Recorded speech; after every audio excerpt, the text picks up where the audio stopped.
साथ यहां एसएमएस अस्पताल में अव्यवस्थाओं का आलम पसरा हुआ है। एसएमएस अस्पताल की लिफ्ट में कार्मिक और मरीज फंस गए। 2 घंटे तक लिफ्ट में कार्मिक और मरीज फंसे रहे। इमरजेंसी के 4 नंबर लिफ्ट में 3 मरीज और एक कार्मिक वहां फंसा रहा, वो भी 2 घंटे तक के लिए। 2 घंटे बाद रहने के बाद उन्हें बाहर निकाला गया है। तस्वीरें भी आपको उस लिफ्ट की दिखा रहे हैं जो खराब हो गई थी। 2 घंटे तक इसी लिफ्ट के अंदर कार्मिक और मरीज फंसे रहे। इमरजेंसी के 4 नंबर लिफ्ट है जहां पर 3 मरीज और एक जो कार्मिक था, बताया जा रहा है कि वो 2 घंटे तक फंसा रहा और उसके बाद उन्हें बाहर निकाला गया। 2 घंटे आप अंदाजा लगाइए लिफ्ट के अंदर बंद रहना, वो भी खासतौर पर मरीजों के लिए कितनी बड़ी मुसीबत होगी। एसएमएस अस्पताल की अव्यवस्थाओं का आलम यह है कि लिफ्ट खराब हो जाती है और 2 घंटे तक लिफ्ट खराब रहती है। 2 घंटे बाद वहां पर फंसे हुए लोगों को निकाला गया। इन फंसे हुए लोगों में 3 मरीज बताए जा रहे हैं, एक कार्मिक बताया जा रहा है। मरीज जो कि जाहिर तौर पर पहले से ही उसकी सेहत खराब थी और ऐसे में अगर वो लिफ्ट में फंसा रह जाए, वो भी इतने घंटों के लिए, यानी कि 120 मिनट के लिए, 2 घंटे के लिए, तो आप सोचिए उसके स्वास्थ्य पर, उसकी सेहत पर क्या असर पड़ रहा होगा। ये अव्यवस्था है एसएमएस अस्पताल की, सबसे बड़े सूबे के अस्पताल की अव्यवस्थाओं का आलम ये कि यहां पर लिफ्ट में 2 घंटे तक कार्मिक और मरीज फंसे रहे, परेशान नजर आए। 3 मरीज इसमें थे और साथ ही एक कार्मिक था। इमरजेंसी की 4 नंबर की लिफ्ट में ये सभी 2 घंटे तक परेशान फंसे रहे। 2 घंटे बाद इसे बाहर निकाला गया है।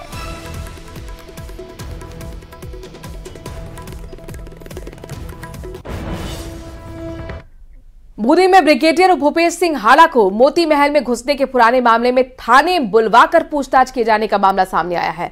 ब्रिगेडियर भूपेश द्वारा गिरफ्तारी पर रोक, न्यायालय पर का स्टे और ऑर्डर पेश किए जाने पर उन्हें छोड़ दिया गया।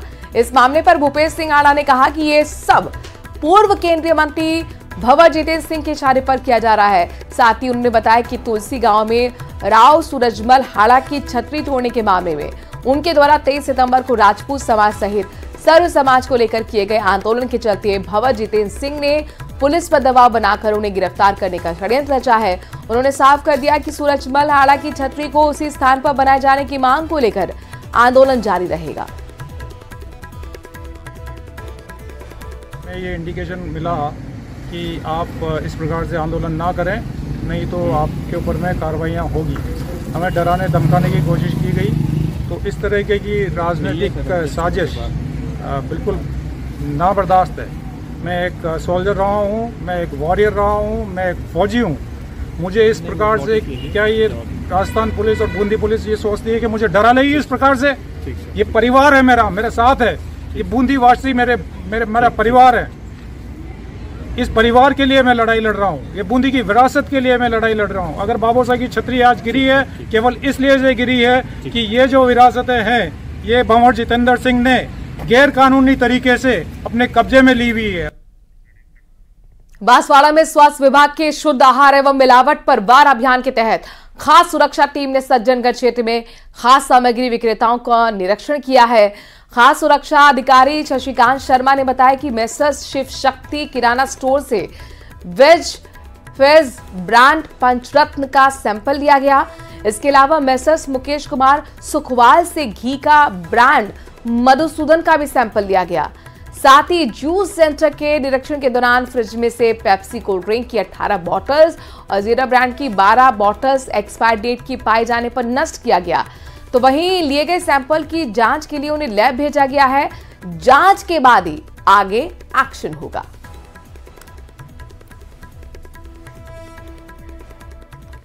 खबर कोटा से यहां पर चलती दयोदय एक्सप्रेस ट्रेन के एसी कोच में सांप निकलने का मामला सामने आया है। कोच में सांप को देखकर यात्रियों में अफरा तफरी मच गई। ट्रेन को कोटा के रेलवे स्टेशन पर ही रोक दिया गया। रेलवे कर्मियों यात्रियों ने सांप को बाहर निकालने की कोशिश की लेकिन सफल नहीं हो पाए। मौके पर स्नेक कैचर गोविंद शर्मा को बुलाया गया। स्नेक कैचर ने बड़ी मुश्किल के बाद वाटर स्नेक को रेस्क्यू किया है। सांप को पकड़ने के बाद तब जाकर यात्रियों ने राहत की सांस ली। करीब 1.5 घंटे तक कोटा स्टेशन पर ट्रेन रुकने के बाद ट्रेन को रवाना किया गया। तस्वीर आपके सामने, जहां पर देखिए किस तरीके से सीट के आपके नीचे यहां पर नजर आ रहा है सांप, और हड़कंप जाहिर तौर पर जैसे यात्रियों ने देखा वहां काफी देर हड़कंप मचा रहा। लोग परेशान हैरान दिखे। कोटा स्टेशन पर इस गाड़ी को रुकवाया गया, स्नेक कैचर को बुलवाया गया, और उसके बाद जब स्नेक कैचर ने इस स्नेक को पकड़ा है तब जाकर यात्रियों ने राहत की सांस ली है। करीब 1.5 घंटे तक इस एक्सप्रेस को कोटा के स्टेशन पर रोकना पड़ा है। वजह स्नेक जो कि एक्सप्रेस में चढ़ाया था, और इस सीट के नीचे आप देख सकते हैं इस स्नेक को, जिसकी वजह से यात्रियों में हड़कंप मच गया। सांचौर से बड़ी खबर है, जहां पर पूर्व राज्य मंत्री सुखराम बिश्नोई आज आमरण अनशन पर बैठेंगे। सांचौर जिले के यथावत रखने की मांग को लेकर अनशन पर बैठेंगे सुखराम बिश्नोई। 11 बजे बताया जा रहा है कि आमरण अनशन की शुरुआत करेंगे। जिला रद्द होने की खबरों के चलते आमरण अनशन पर बैठने का फैसला लिया गया है। पूर्व मंत्री के साथ कई समर्थक भी आमरण अनशन में शामिल होंगे। कलेक्टर कार्यालय के बाहर ये तमाम लोग जुटेंगे। तो आपको बता दें कि लगातार कई जिलों पर तलवार अटकी हुई है, और सांचौर से बड़ी खबर इसी सिलसिले से जुड़ी हुई। पूर्व राज्य मंत्री सुखराम बिश्नोई आज आमरण अनशन पर बैठने वाले हैं। सांचौर जिले को निरस्त करने के संबंधित पत्र पत्रिकाओं टीवी में वह सांचौर एसपी को हटा करके जालोर एसपी को अतिरिक्त चार्ज दिया है। उससे लोगों के मन में एक शंका उत्पन्न हुई है कि सरकार सांचौर को जिला निरस्त करने जा रही है। आम लोगों की भावना है, आम लोग चाहते हैं कि सरकार जिला निरस्त जब करने जा रही है तो आम लोगों को इसमें आंदोलन करना चाहिए, संघर्ष करना चाहिए। लोगों की भावनाओं को मद्देनजर रखते हुए आज ठीक 11 बजे कलेक्टर कार्यालय सांचौर के आगे मैं, मेरे साथी कई लोग धरने पर बैठेंगे, आमरण अनशन पर बैठेंगे। और मैं जब तक आमरण अनशन चालू रखूँगा तब तक सरकार हमें विश्वास नहीं दिला देती कि हम इस जिला को निरस्त नहीं करने जा रहे हैं। जैसलमेर जिले के कई अधिकारियों और कार्मिकों का राज्य सरकार द्वारा तबादला या फिर एपीओ करने का कार्मिक और अधिकारी हाई कोर्ट के शरण में जाकर वर्तमान पद पर स्टे लेकर वापस कार्यभार ग्रहण करेंगे। पंचायत समिति साकड़ा के एएन आनंद कुमार का राज्य सरकार ने एपीओ कर मुख्यालय जयपुर किया था। एएन हाईकोर्ट के चरण में पहुंचे और अपनी पीड़ा को बयां किया। एपीओ पर स्टे लेकर वापस कार्यभार ग्रहण कर लिया है। स्वामी विवेकानंद राजकीय मॉडल विद्यालय पोखरण के प्रधानाचार्य अशोक नागौर को शिक्षा विभाग के निदेशक ने एपीओ आदेश जारी कर मुख्यालय बीकानेर किया था। प्रधानाचार्य अशोक नागौर ने हाईकोर्ट का दरवाजा खटखटाया, जिसे एपीओ आदेश पर स्टे लगाकर राहत दी गई है। अशोक नागौर ने आपको बता दें कि फिर मॉडल स्कूल के प्रधानाचार्य पद पर कार्यभार ग्रहण कर लिया है। चित्तौड़गढ़ के सेंती क्षेत्र में कथित लव जिहाद के मामले को लेकर हंगामा खड़ा हो गया है। हिंदू संगठन के कुछ युवकों ने रावत भाटा निवासी एक युवक और इसके 2 समर्थकों की पिटाई कर दी है। सूचना पर पहुंची पुलिस ने मामले में 2 युवकों को गिरफ्तार किया। जानकारी के मुताबिक रावत भाटा थाना क्षेत्र में समुदाय विशेष के युवक द्वारा एक युवती को घर से भगा कर ले जाने का यह मामला दर्ज हुआ। युवती की चित्तौड़गढ़ वन स्टॉप सखी सेंटर में काउंसलिंग की जा रही थी। इसी दौरान युवक ने अपने 2 समर्थकों के साथ चित्तौड़गढ़ पहुंचा और सावले चिकित्सालय के बाहर घूम रहा था। कुछ युवकों ने समझा देखा और भनक लगने पर उन पर हमला कर दिया। मामला लव जिहाद से जोड़कर देखा जा रहा है। यहाँ युवक द्वारा भी अभद्रता से बोलने पर माहौल गरमा गया, जिस पर हिंदू संगठन के लोग इकट्ठा हो गए, युवक की पिटाई कर डाली। फिलहाल पुलिस मामले की जांच पड़ताल कर रही है।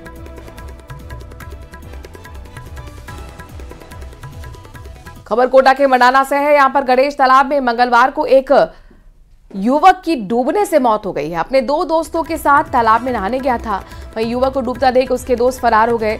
सूचना पर मंडाना थानाधिकारी अजय शर्मा दल बल के साथ बताया जा रहा है कि मौके पर पहुंचे हैं। ग्रामीणों की मदद से सर्च ऑपरेशन चलाया गया। युवक के नाम मिलने पर उन्होंने इसकी जानकारी एसडीएफ टीम को दी है। एसडीआरएफ टीम मौके पर पहुंची। रात बताया जा रहा है कि सर्च ऑपरेशन भी चलाया गया। युवक के शव को अब बाहर निकाला गया है। मृतक युवक 4 बहनों में इकलौता भाई था।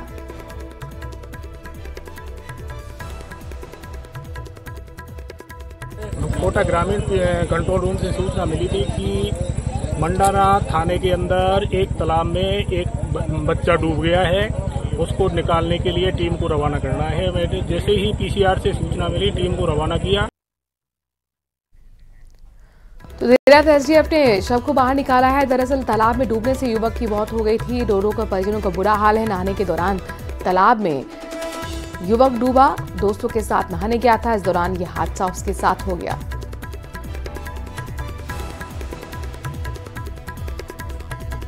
राजस्थान लोक सेवा आयोग फर्जीवाड़ा कर बिना योग्यता आवेदन करने वालों पर एक्शन में जुट गया है।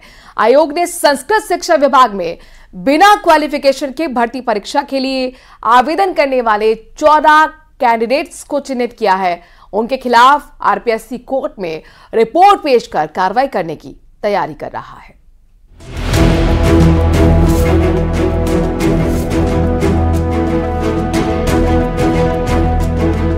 परीक्षा में फर्जीवाड़ा करने वालों पर एक्शन की तैयारी। बिना क्वालिफिकेशन आवेदन करने वालों पर होगी एफआईआर। फर्जी कैंडिडेट्स के खिलाफ कोर्ट जाएगा आरपीएससी। अलग अलग परीक्षाओं में पेपर लीक और फर्जीवाड़े के आरोपों से घिरा राजस्थान लोक सेवा आयोग अब अपनी छवि सुधारने की कोशिश में लगा है। अब आयोग ऐसे अभ्यर्थियों पर एक्शन की तैयारी कर रहा जो बिना योग्यता के आवेदन करते हैं। आरपीएससी ने असिस्टेंट प्रोफेसर संस्कृत शिक्षा विभाग में आवेदन करने वाले 14 ऐसे कैंडिडेट्स की पहचान की है जिन्होंने बिना क्वालिफिकेशन के भर्ती परीक्षाओं में आवेदन किया। आयोग ऐसे अभ्यर्थियों के खिलाफ कोर्ट में रिपोर्ट पेश कर कार्रवाई करेगा। इसके लिए 2 राज्यों के 14 कैंडिडेट्स को चिन्हित किया गया है। इनमें जयपुर के 5, अलवर के 2, उत्तर प्रदेश के 2 और बांसवाड़ा, चूरू, धौलपुर, पाली और दौसा के 1-1 कैंडिडेट शामिल हैं। परीक्षाओं में फर्जीवाड़ा रोकने के लिए आरपीएससी लगातार ठोस कदम उठा रही है और अभ्यर्थियों को भी चिन्हित किया जा रहा है। इससे पहले भी कई बार मुकदमे दर्ज किए गए हैं और उन पर कार्रवाई भी की गई है। इस वक्त जो है आरपीएससी जो है संस्कृत विभाग के उन अभ्यर्थियों को चिन्हित कर रही है जिन्होंने योग्यता नहीं होने के बावजूद भी फॉर्म भरे। ऐसे 14 लोगों को चिन्हित किया गया है और उनके खिलाफ अब न्यायालय में जाने का फैसला लिया है। इस मामले में उनको 1 साल की कैद और 10,000 रुपये का जुर्माना भी लगाया जा सकता है। हाल ही में आयोजित हुई संस्कृत विभाग की असिस्टेंट प्रोफेसर भर्ती परीक्षा में 14 ऐसे अभ्यर्थी हैं जिन्होंने अलग अलग सब्जेक्ट के आवेदन किए, लेकिन उनके पास उसकी योग्यता नहीं थी। आरोपियों को बुलाकर पूछताछ करने पर कई चौंकाने वाले खुलासे हुए हैं। पूछताछ में पता चला कि अभ्यर्थियों को इस बात की जानकारी ही नहीं है कि उनका आवेदन किसने किया और जिन्होंने आवेदन किया उनके पास उस सब्जेक्ट की योग्यता ही नहीं थी। आरोपी अभ्यर्थियों के खिलाफ भारतीय न्याय संहिता की धारा 217 के तहत कार्रवाई की जाएगी। साथ ही परीक्षाओं से डिबार करने कार्रवाई भी शुरू कर दी गई है। इनके मोबाइल पे इसका ओटीपी भी जाता है जब ये फॉर्म भरते हैं और कई बार जब हमने इनको बुला के पूछा तो इस तरीके के अभ्यर्थी है कि जिनको यही पता नहीं कि उनका फॉर्म किसने भरा। इस तरीके की कैजुअल एटीट्यूड और इतनी लापरवाही और इनको कौन आदमी इनको कहाँ पे कोई इनको यूज़ कर रहा है, इनका फॉर्म कौन भर रहा है, तो हम इसकी तह में जा रहे हैं। और जितने भी इस तरीके के नॉन सीरियस कैंडिडेट्स हैं वो न केवल आयोग की कार्यप्रणाली को प्रभावित करते हैं बल्कि उनका कोई हिडन एजेंडा भी हो सकता है, तो उसको हम लगातार ढूंढ रहे हैं। सभी 14 अभ्यर्थियों ने संस्कृत शिक्षा विभाग में असिस्टेंट प्रोफेसर की परीक्षा के लिए 5 से 15 विषयों में आवेदन किए थे।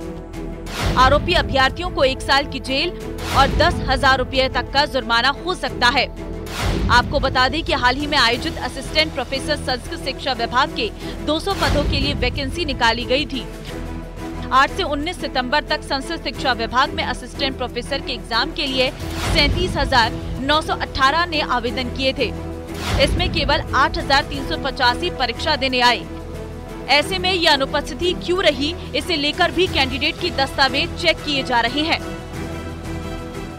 वहीं आरपीएससी के सेक्रेटरी रामनिवास मेहता का कहना है कि ऐसे लोग परीक्षाओं में व्यवधान पैदा करते हैं और इनके कारण कई खर्चा भी होता है। लाखों रुपए का खर्च जो है इनके कारण होता है। ऐसे में परीक्षाओं पर अंकुश लगाने, नकल रोकने और फर्जीवाड़ा रोकने के लिए लगातार ठोस कदम उठाए जा रहे हैं। इसी कड़ी में इस कदम को भी माना जा रहा है जिससे कि शुचिता के साथ परीक्षाओं का आयोजन किया जा सके। कैमरा पर्सन कौशल सेन के साथ अशोक सिंह, न्यूज़ 18 अजमेर। करौली की टोडा भीम से बड़ी खबर है। टोडा भीम में बदमाशों का कहर देखने को मिला है। देर रात युवक की गोली मारकर हत्या कर दी गई। सिर में गोली लगने से युवक की मौके पर मौत हो गई।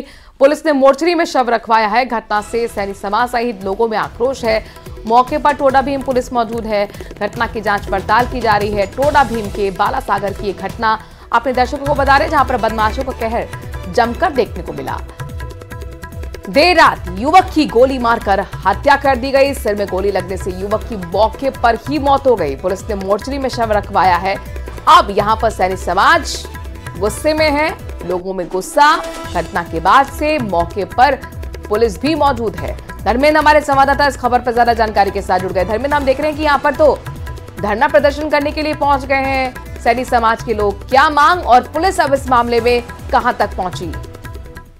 जी देखिए, बताना चाहूंगा इस पूरे मामले को लेकर, जहां ना सिर्फ सैनी समाज साथ ही क्षेत्र के लोगों में भी आक्रोश देखने को मिल रहा है। और ये पूरे कस्बे के बाजार बंद कराए गए हैं। साथ ही जो कस्बे का मुख्य चौराहा है वहां पर बैठकर धरना प्रदर्शन किया जा रहा है। और लगातार परिजन और क्षेत्र के लोग मांग कर रहे हैं कि जब तक आरोपी की गिरफ्तारी नहीं होगी तब तक धरना प्रदर्शन जारी रहेगा। धर्मेंद्र, ये बदमाश कौन थे, क्या इस बारे में कोई जानकारी? देखिए, अभी प्रारंभिक तौर पर पुलिस जांच कर रही है। हालांकि जो विश्वस्त सूत्र है उनका तो कहना है कि कुछ लोगों तक पुलिस पहुंची है, लेकिन पुलिस का जो बात हुई है हमारी, उनका कहना है कि जब तक पूरी जांच नहीं हो जाती और गिरफ्तारी कंफर्म नहीं हो जाती है तब तक अभी कहना मुश्किल है। लेकिन निश्चित तौर से पुलिस को कुछ सुराग मिले हैं और उन सुरागों की पुलिस जांच पड़ताल चलिए देखना होगा पुलिस कब तक बदमाशों को पकड़ती है। शुक्रिया तमाम जानकारी हम तक पहुंचाने के लिए।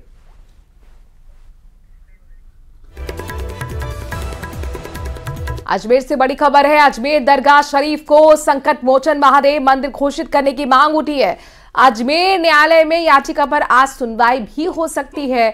हिंदू सेना के राष्ट्रीय अध्यक्ष विष्णु गुप्ता की तरफ से दायर वाद में ये मांग की गई। मंदिर में पूजा पाठ की अनुमति मांगी गई है। याचिका के जरिए हिंदू सेना ने कई मांगे रखी हैं। दरगाह को संकट मोचन महादेव विराजमान मंदिर घोषित किए जाने की मांग रखी गई। दरगाह से अवैध कब्जा हटाकर पुरातत्व विभाग से वैज्ञानिक सर्वेक्षण भी करवाने की मांग इस याचिका में रखी गई है। और माना जा रहा है कि आज इस मामले में कोर्ट सुनवाई भी कर सकता है।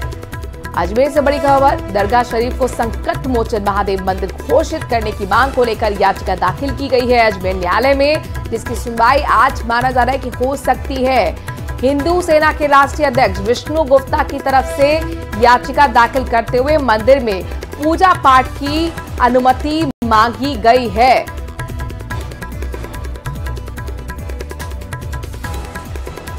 इस वक्त की बड़ी खबर आपको बता रहे हैं अजमेर से। अजमेर दरगाह शरीफ को संकट मोचन महादेव मंदिर घोषित करने की मांग की गई है और इस याचिका पर आज अजमेर न्यायालय में सुनवाई भी हो सकती है। ये याचिका कहां से दाखिल की गई, जरा ये भी समझ लीजिए।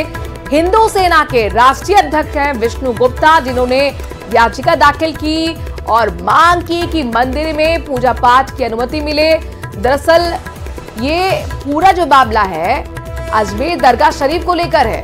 इसी को संकट मोचन महादेव मंदिर घोषित करने की मांग के साथ पूजा पाठ की अनुमति की मांग याचिका के जरिए की गई है। याचिका के जरिए हिंदू सेना ने अपनी कई और मांगे भी रखी हैं। एक तो संकट मोचन महादेव विराजमान मंदिर घोषित किया जाए इस दरगाह को, पहली मांग ये। इसके साथ साथ दूसरी मांग ये कि दरगाह से अवैध कब्जा हटाकर पुरातत्व विभाग से वैज्ञानिक सर्वेक्षण करवाए जाने की मांग के साथ पूजा पाठ की भी मांग, यहां पर अनुमति की मांग रखी गई है याचिका के जरिए। कई मांगे, अब देखना होगा कि आखिरकार इस पूरे मामले को कोर्ट किस तरीके से देखता है। अजमेर कोर्ट में आज इस याचिका पर सुनवाई होनी है। अशोक हमारे संवाददाता इस खबर पर ज्यादा जानकारी के साथ जुड़ गए हैं। अशोक, ये जो याचिका दाखिल की गई है इसका आधार क्या और क्या आज लिस्टेड है ये मामला कोर्ट के अंदर?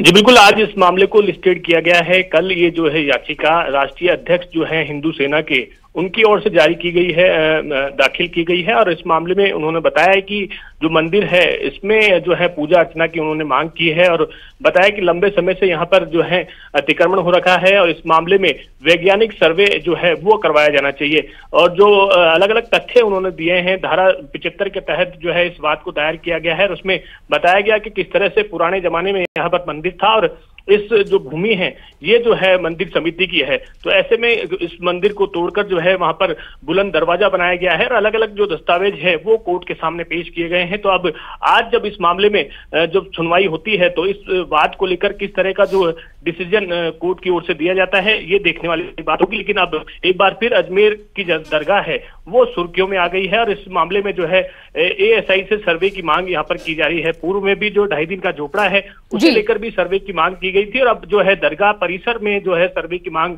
यहाँ पर जो है हिंदू सेना के राष्ट्रीय अध्यक्ष की ओर से की गई है। कल यहाँ पर जो है वाद जो है न्यायालय में दाखिल किया गया था और उसके बाद अब इस मामले में हलचल जो है लगातार बढ़ गई है। आज जब 10:30 बजे उनको बुलाया गया है, 10:30 बजे बाद में किस तरह का फैसला होता है, इस मामले को न्यायालय रखता है या नहीं रखता है, ये देखने वाली बात होगी। जी, क्या दरगाह शरीफ की तरफ से भी कोई वकील अपनी बात रखेंगे इस मसले पर?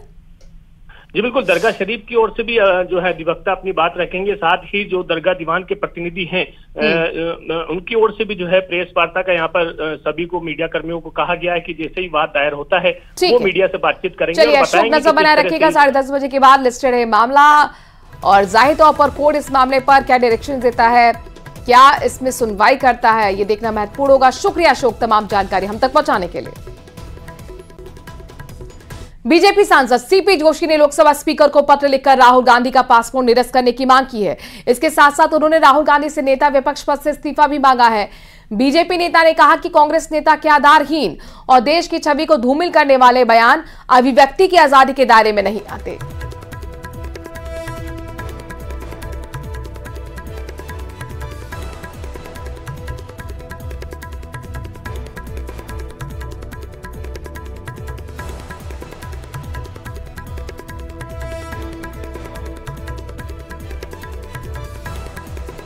कांग्रेस और कांग्रेस पार्टी के नेता लगातार विदेश में जाकर भारत के खिलाफ, भारत को नीचा दिखाने का, इस देश को नीचा दिखाने का